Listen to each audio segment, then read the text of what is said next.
reasonable domain for the function. So remember, this is your range, right? Range. Your domain are your W values, domain, or your X values. So remember, domain always corresponds to the X-axis and range always corresponds to the Y-axis. In this case, we know that what cannot happen is that the domain cannot produce a volume that is negative or 0. So we're going to find for number 9, what is a reasonable domain for V of W equals 36 minus 4W times W squared. All right, to find the domain of this function, you're going to take each factor and you're going to say each factor, 36 minus 4W and W squared, both of these must be greater than 0. Greater than 0. Again, that is because I cannot have a volume that is 0 or less. It must be larger than 0. And then we're going to solve both of these for W. In this case, we would square root both sides. When we square root 0, we get W has to be larger than 0. In this case, we have 36 minus 4W greater than 0. We're going to subtract 36 from both sides. Negative 4W has to be greater than negative 36. Divide both sides by negative 4. W, this will be 9. And when we divide or multiply an inequality by a negative, you always flip your symbol. W must be less than 9. So W must be larger than 0, but less than 9. There is my domain. That is an interval notation, or sorry, inequality notation.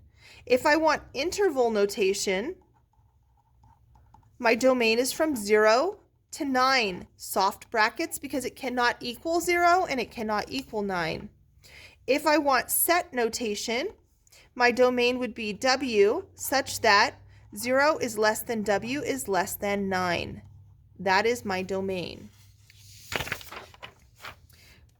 It looks like they have it in inequality notation, and our answer would be C.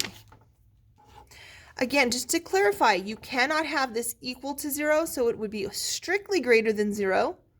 Strictly greater than 0. All right, let's move on to number 10, the last question on this portion of the review. Which of the following shows a cubic function with 2 distinct zeros? Another word for a zero.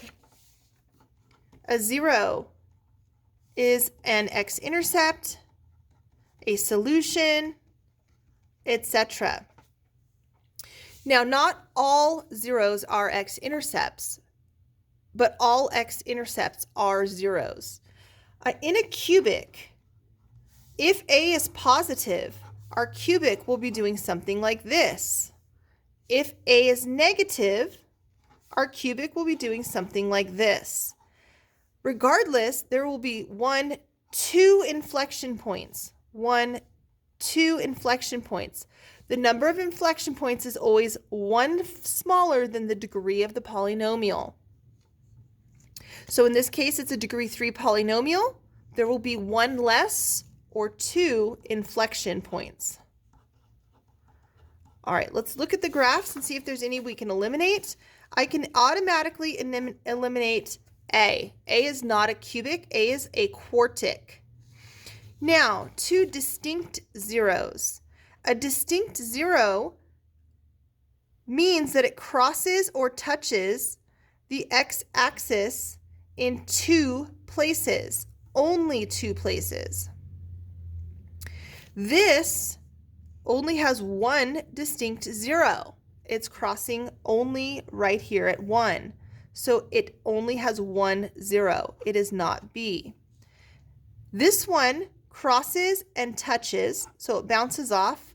This would be called a double root, and this is a single root, but there are 2 zeros. And in this case, there are 1, 2, 3 distinct zeros. It must be C. C. All right, that is the end of this review. I do apologize for the error that I made on number 6. And I'm not going to do the whole video again just to fix that one error. So please make sure that you ask if you have any questions tomorrow, and have a wonderful day.